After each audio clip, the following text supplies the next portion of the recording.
Je m'appelle Stéphane, donc mon nom de scène c'est Philéo le magicien. Je suis un artiste magicien bulleur. Donc c'est un artiste justement qui propose des spectacles de bulles de savon mêlées à la magie. Et ça va faire à peu près 7 ans que je suis professionnel justement dans ce milieu artistique fabuleux et extraordinaire. J'étais autodidacte, hein, c'est-à-dire que j'étais déjà passionné un petit peu de magie. Comme beaucoup de personnes, j'ai eu une boîte de magie sur laquelle justement je travaillais un petit peu. Mais quand on est jeune, on n'a pas forcément les réflexes et l'envie de vouloir travailler les choses comme on devrait. En venant sur Paris, parce que je suis originaire de Bretagne, je me suis intéressé un peu plus à la magie, sachant qu'il y avait des boutiques de magie, chose qu'il n'y avait pas encore en Bretagne. Ce qui s'est passé, c'est que je suis allé dans une boutique qui s'appelle la boutique Mayette, en fait, qui est une très ancienne boutique de magie, une des plus anciennes au monde même. Et donc j'ai commencé à acheter des DVD, quelques livres, pour justement connaître un petit peu ce qu'on pouvait faire dans le monde de la magie. Et voilà, c'était une passion. Moi j'étais dans l'hôtellerie-restauration et j'étais barman. Donc j'aimais bien apporter une petite animation au niveau du bar notamment, parce que je travaillais beaucoup dans les bars d'hôtels.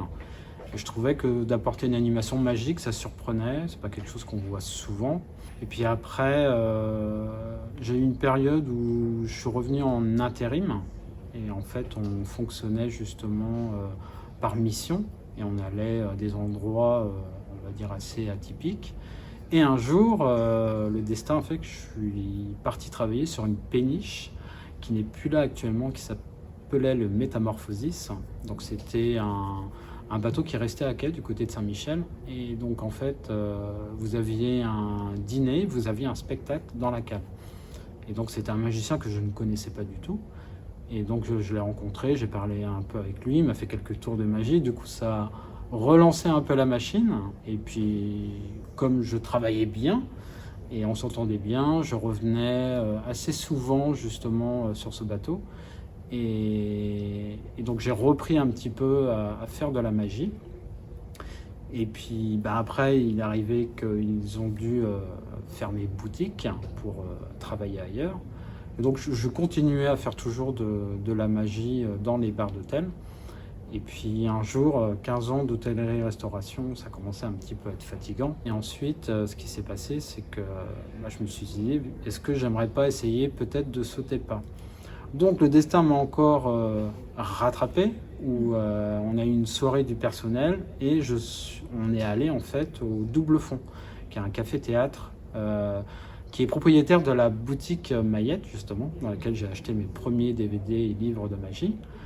Et donc je me suis dit, c'est peut-être un signe. Et je savais qu'il faisait justement une formation, il proposait une formation magicien professionnel, et sous forme justement d'ateliers et de cours personnalisés avec plusieurs professeurs, sachant que tout le personnel là-bas est justement magicien. J'ai réussi à avoir cette formation et donc j'ai, on va dire, fait une demande de rupture anticipée dans l'entreprise dans laquelle j'étais. Ça a été accepté et j'ai fait une formation justement au Double Fond pendant à peu près 2-3 mois parce que c'était étalé. Et donc ça m'a permis de vraiment voir ce qu'était vraiment la magie, en dehors des DVD et des livres qu'on peut avoir, d'avoir vraiment un pédagogue. Et ça m'a permis d'avoir le maximum de chances pour devenir magicien professionnel.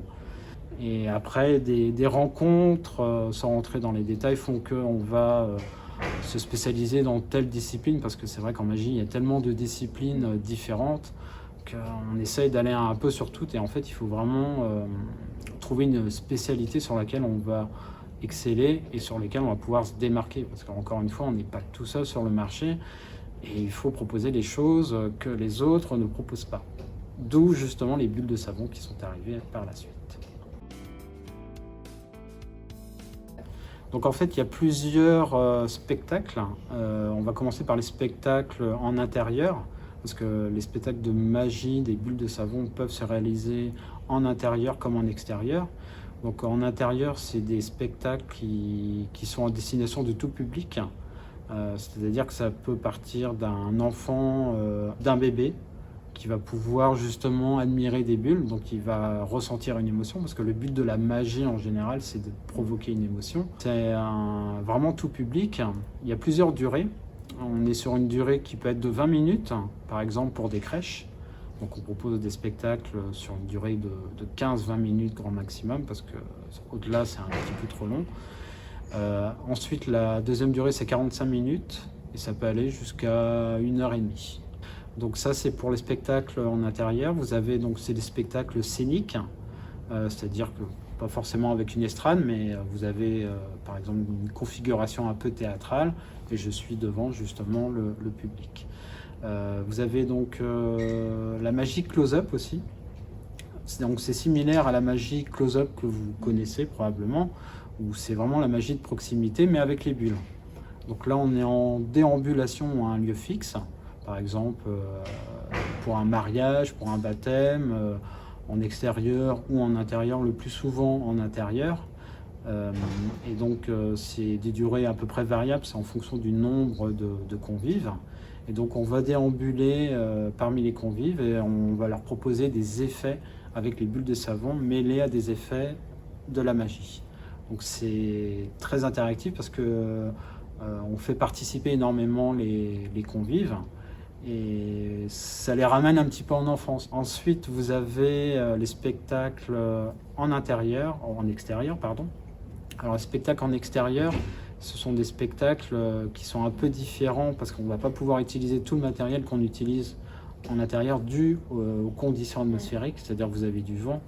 Et ce qui est différent après, c'est qu'on peut faire des bulles géantes par exemple en intérieur, mais on peut le faire aussi en extérieur. C'est-à-dire qu'on va se servir un petit peu du vent, et on va pouvoir justement proposer des spectacles avec du matériel comme des filets ou des cordes en fait à bulles, ce qui nous permet justement d'avoir des bulles géantes et vraiment en grande quantité. Donc c'est des spectacles qui vont être sur une durée de 45 minutes, à peu près 1 heure grand maximum. Ensuite, à côté de ça, je propose des ateliers bulles de savon. Donc c'est des ateliers qui sont proposés par exemple en extérieur ou en intérieur, qui permettent justement un apprentissage des bulles de savon, savoir ce que c'est une bulle de savon, de quoi c'est fait et ce qu'on peut faire avec les bulles. Et c'est des ateliers qui sont proposés à des enfants à partir de 7 ans environ, jusqu'aux adultes. Et c'est à eux, donc je leur apprends un petit peu à faire une recette de bulles de savon, et aussi justement à manipuler un petit peu les outils qu'on peut avoir à disposition pour pratiquer la magie des bulles de savon. Il y a 3 spectacles différents, donc ça permet de capter un petit peu. Il y a des spectacles qui sont un peu plus pour adultes en fait, si je puis dire. Et il y a des spectacles qui sont vraiment tout public. Généralement on retrouve des effets similaires, mais c'est sur l'histoire.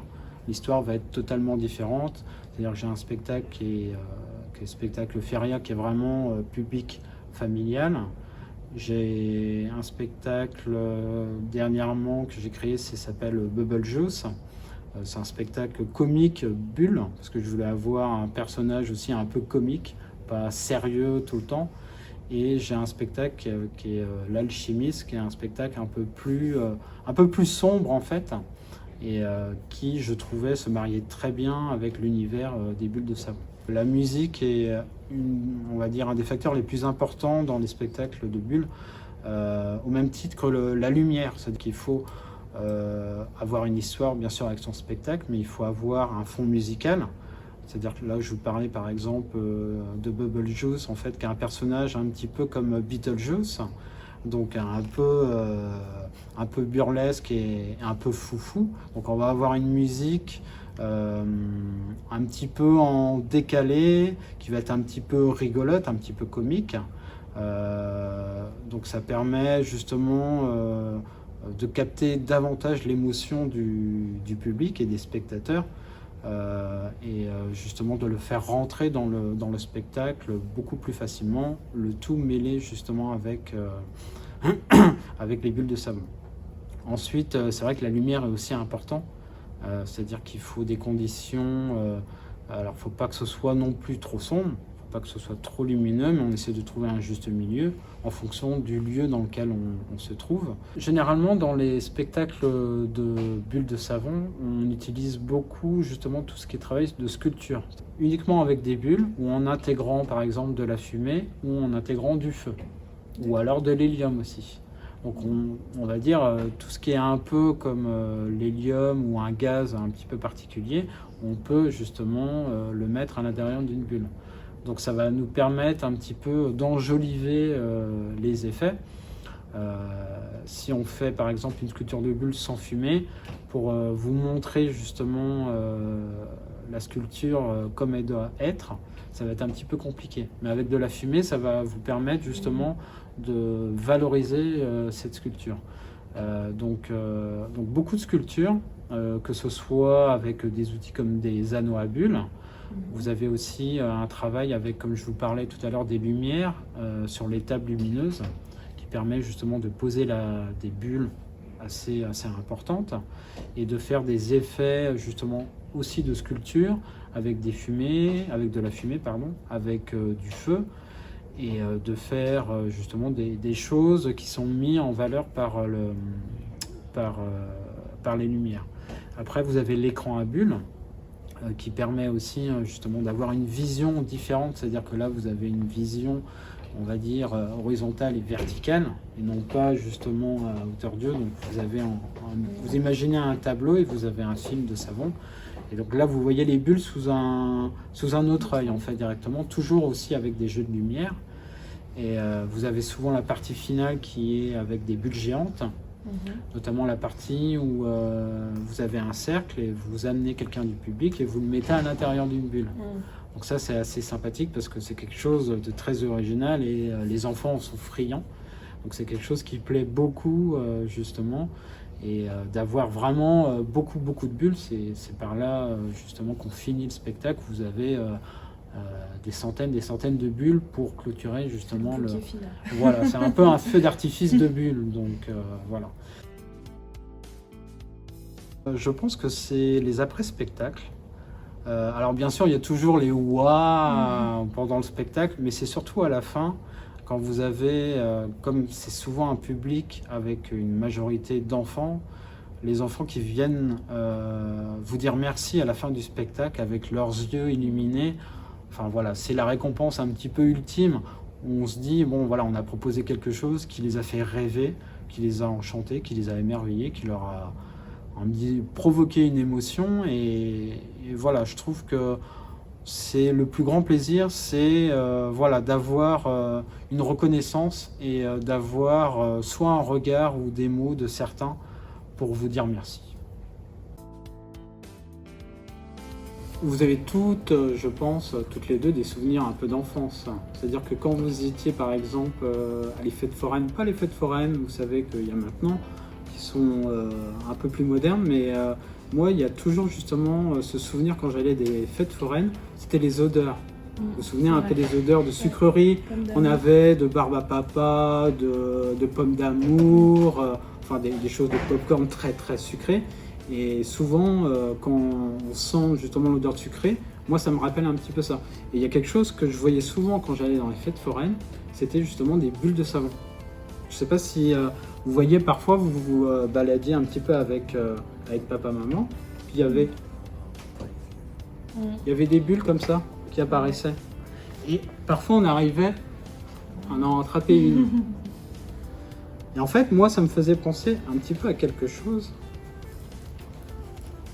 C'est que quand on voit cette forme-là, ça me faisait penser un petit peu aux sucettes. Alors, j'avais pas le droit aux barbes à papa, j'avais pas le droit au popcorn, mais j'avais le droit aux sucettes.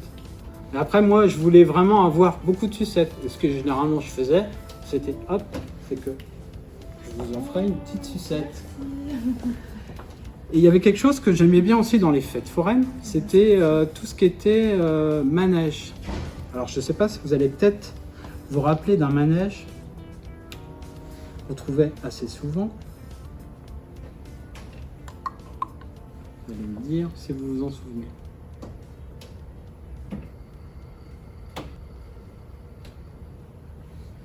Donc c'était un manège généralement que tous les enfants aimaient.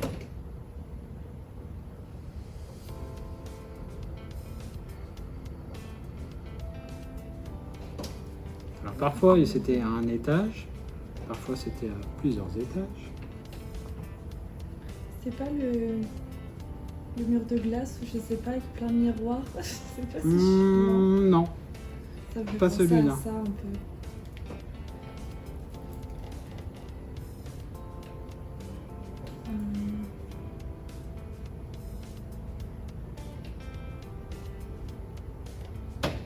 Tu vois toi?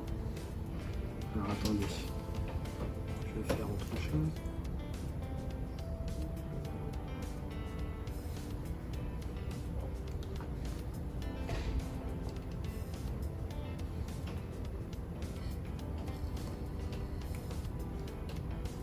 Alors cette sculpture de bulle, en fait, on appelle ça un carrousel. Ah oui, oui, j'y pensais. Ah, trop cool. Ah ouais.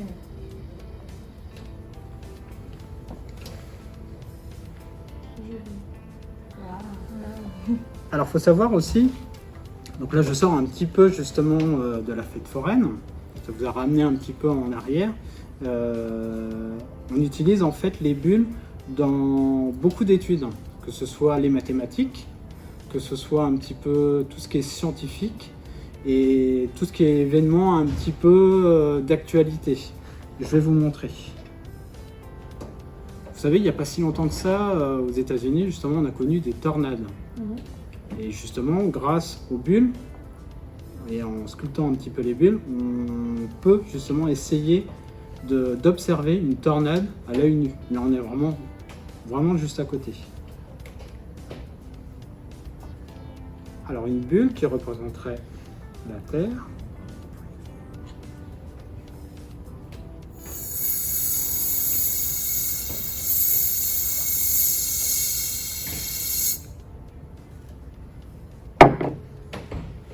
À la base de cette Terre, on va créer un nuage.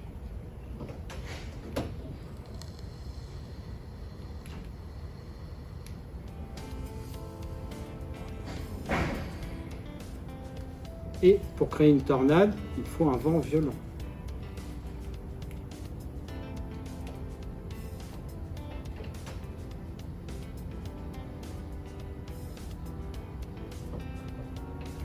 Une fois que le vent violent a été créé, le nuage va se disperser.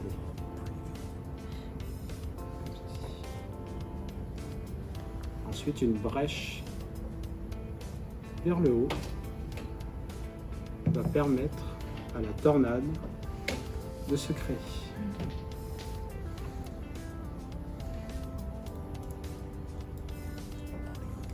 Parfois une tornade ça peut être un peu dangereux. Comme ça. Alors comme je vous disais, on utilise donc dans les sciences, on utilise justement dans les mathématiques, dans les calculs spatiaux aussi.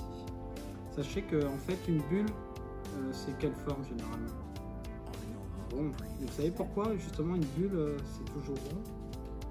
Parce que c'est la forme la plus simple. En fait. Et la bulle elle a envie de survivre, donc parfois vous avez des outils qui sont en forme de cœur, d'étoile. La bulle elle sortira toujours en forme ronde, en forme sphérique, parce que c'est la forme la plus simple. Mais si on y travaille un peu, on peut obtenir une bulle, on va dire d'une forme différente.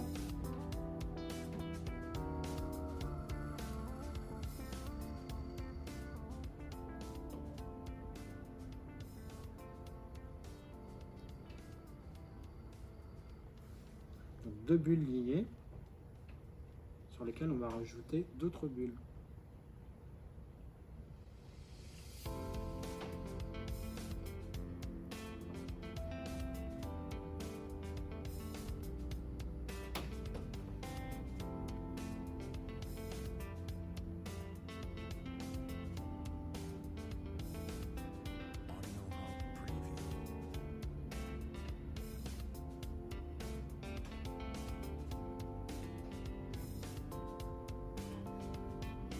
Une fois que les 4 bulles ont été créées, à l'intérieur, on peut créer une autre forme.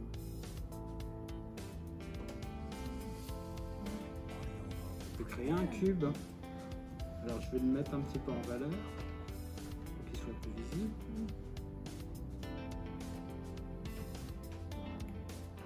Comme ceci. Ensuite, exactement. Ensuite, si on fait disparaître la volumétrie,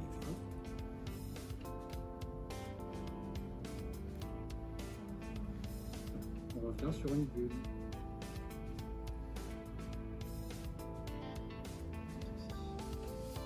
Ensuite, on revient à quelque chose un petit peu volcanique, comme ceci.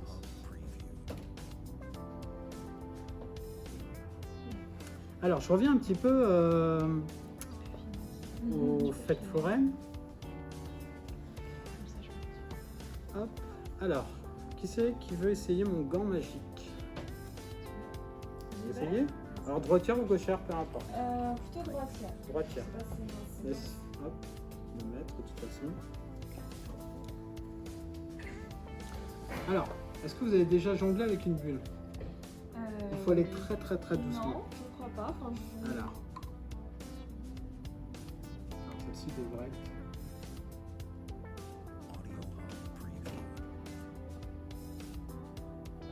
Oh, voilà. Bien. Donc on peut s'amuser à la faire rebondir comme on veut. Même sur le t-shirt, hein, un petit coup d'épaule si on veut. Voilà. genre de foot. Ah, c'est bien. Non, c'est bien. Comme ça, on a vu le test. Alors, gardez le gant. Alors, comme on est deux, justement, on va pouvoir, on va dire, mêler un petit peu la magie des cartes. Alors, vous savez que dans les fêtes foraines, souvent, il y avait des tireuses de cartes. Et parfois, il fallait justement choisir une carte, même plusieurs, pour connaître un petit peu son destin. Donc, on va rester un petit peu dans les fêtes foraines. Donc, un jeu de combien? 52? C'est bon, 52? Ouais. D'accord. On va mélanger un petit peu. Alors, vous allez me dire stop quand vous voulez. Stop ici ou plus? Un petit peu plus. Un petit peu plus? Ici? Ouais. Parfait. Alors, prenez connaissance de la carte. Ok. C'est bon? Ça vous plaît? On gagne? Parfait. Parfait. Alors,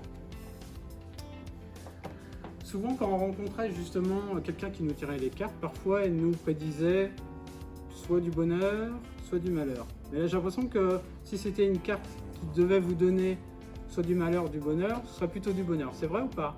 C'est vrai. Oui? Ouais. D'accord. Parfait. Alors, vous vous souvenez, on a réussi un petit peu à jongler. Moi je connais pas la carte, vous n'avez pas vu sa carte. Si, je l'ai vu. Vous l'avez vu? Ouais. D'accord, mais c'est pas grave. Parce que souvent, ce qu'elle utilisait un petit peu, la diseuse de Bonaventure, elle utilisait, vous savez, une boule. Et moi, les boules, ça me fait penser un petit peu aux bulles de savon. D'accord. Alors, on va rejongler un petit peu avec vous. Jongleuse professionnelle. Si ça marche.